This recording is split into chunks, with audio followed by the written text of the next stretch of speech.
Okay, so the concept of these videos was inspired by kind of my stream. We were talking mess about how Fox always labels the Cowboys games America's game of the week, even though like they're playing a garbage team. They could be playing the Cleveland Browns and it would still be labeled America's game of the week. I'm like, okay, you're calling that America's game of the week, but then you have, Aaron Rodgers playing Drew Brees, and that should be America's game of the week, not the Cowboys game. So, I was like, you know what? I'm going to start doing this weekly. I'm going to take what I think is the best game of the week, and I'm going to break it down as best as I can and predict who's going to win. Now, there is two exceptions to the rule. If you play on Thursday night, you are not game of the week. I'm sorry, because I'm going to be releasing these videos every Friday. So, obviously, Thursday comes before Friday, so I can't make a video on the teams playing that Thursday. And if you're the Texans, you do not get game of the week because I'm going to be dropping a video of that game regardless weekly. So, yeah, it's going to be non-Texans games and non-Thursday night football games. So, week one, and I asked about this on Twitter, which game seemed more interesting. To me, it was tough. It was Broncos versus Titans and Buccaneers versus Saints. So I put a poll up on Twitter and you guys voted for Buccaneers versus Saints. And okay, that's what we're going to talk about today. Obviously, with the Saints, Drew Brees, Sean Payton, they've been very, very good for a very long time. The Saints, I wouldn't say they own the NFC South, because for a good while there, the Saints, Panthers, and Falcons would all take turns with that division. But the Saints, when you think of the Saints, they're usually a perennial playoff team. And with the Buccaneers, it's kind of the complete opposite. They're never in the playoffs. At best, they're mediocre, average. They're not a team that is usually being talked about as a team that could potentially be a playoff contender. But this year, it changed with the addition of Tom Brady. And for whatever reason, a lot of people still don't believe in this Buccaneers team. I am fully on board the Buccaneers hype train. I think I've been pretty vocal about it all offseason long. I believe Brady and Bruce Arians will get the job done. Obviously, they have Mike Evans, Chris Godwin, Rob Gronkowski, and now Leonard Fournette. They have a good offensive line as well. So I don't know why people are doubting this Buccaneers team. People are like, oh yeah, this Buccaneers team is just like the Jaguars from a few years ago. They signed everybody and they didn't do good. Oh yeah, just because you won the offseason doesn't mean you're going to win the season. Yeah, I agree with those statements, but this Buccaneers team built different, man.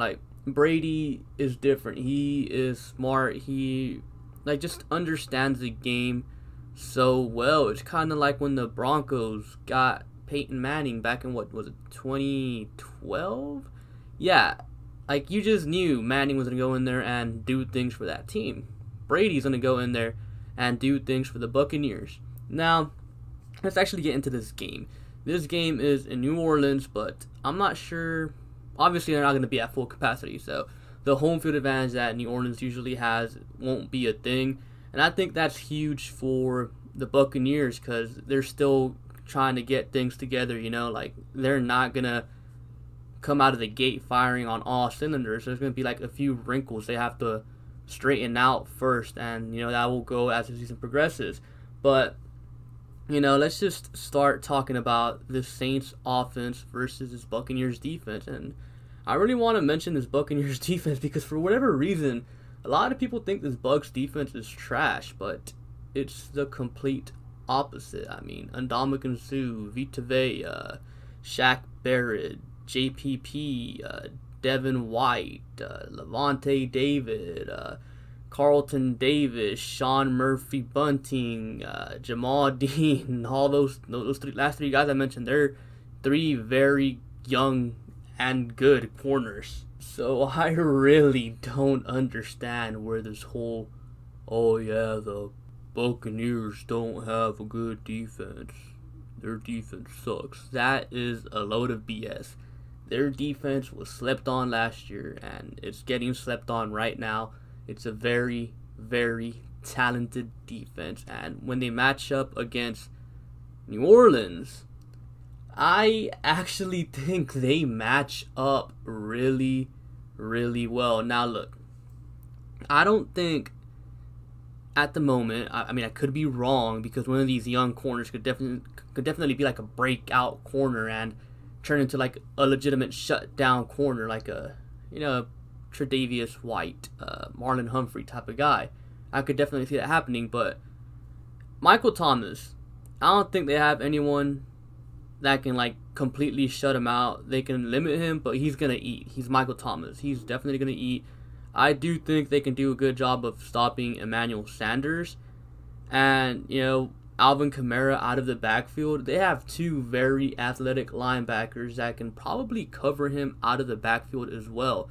And when it comes to the Saints O-line, well, they match up very, very well against that Buccaneers defensive line. It's pretty much strength on strength. I mean, the Saints offensive line is one of the best ones in the league. I mean, they have the best tackle duo in the NFL, in my opinion, with Teron Armstead and obviously Ryan Ramczyk, who quite possibly could be the best right tackle in the NFL. But they match up well, man. Like, whatever the Saints can do, the Buccaneers can stop. Now, if you're talking about running the ball with Alvin Kamara, like, the Buccaneers stop the run really well. They have Vita Vea up front, who's just disruptive and eats up blocks. And he's like what you want in a nose tackle. You got Ndamukong Suh, of course, and you got those two very athletic linebackers in Devin White and Levante David. Like, I just don't see the Saints being able to have one of those games where like they just completely explode on offense. I think the Buccaneers will be able to contain that offense, keep it in check. But obviously, Michael Thomas and Drew Brees, Alvin Kamara, they're very talented players. They're going to get some points on the board. Like, they're going to put up points, but not a crazy amount, And when you talk about the Buccaneers offense versus the Saints defense, well, Mike Evans, he usually tends to have pretty good games against Marshawn Lattimore. Then they have Chris Godwin as well. Like, who's going to stop him? And then you add in Rob Gronkowski, OJ Howard, and Cameron Brate. Like, I really don't think the Saints have the team to stop this Buccaneers offense. Like, they might be able to stop the run. I mean, they got some talented players up front. Obviously, Sheldon Rankins, Cameron Jordan, Marcus Davenport, Demario Davis. They got some talent up front. I think they'll be able to, stop the run, whether it's Leonard Fournette or Ronald Jones. Personally, I think it should be Fournette, because I don't think Ronald Jones is really all that talented. But, yeah, like, who's going to stop Rob Gronkowski and the rest of the tight ends?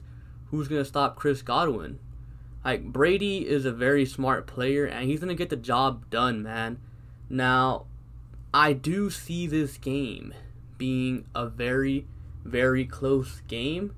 Why? Well, because like I said at the start of the video, like, I think with this offseason being as messed up as it's been, the Buccaneers aren't going to be, like, too in sync yet. Like, Brady's a new guy, Gronkowski's a new guy, learning a new system in a new city and all that stuff. So, yeah, like, Brady and Gronkowski might be in sync, but what about the rest of the team? And then it also came out that Mike Evans is dealing with a hamstring injury. Is he even going to play?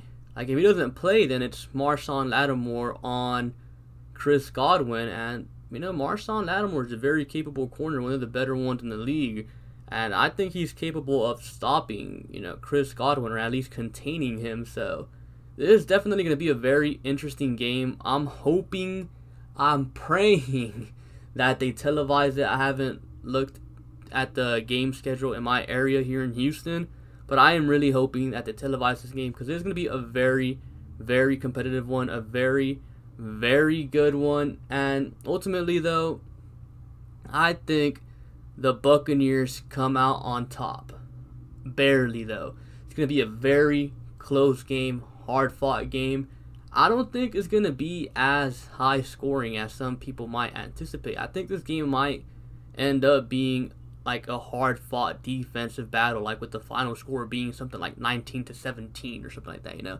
Because, like I said, Brady and that offense, they're not going to be in sync right off the get-go, and I feel like this Buccaneers defense matches up really, really well with that Saints offense. So, yeah, this is my game of the week prediction. Buccaneers at New Orleans. Comment down below your own opinion on this game. And yeah, be sure to like and subscribe. Thank you for watching, and I'll catch you guys later. Peace.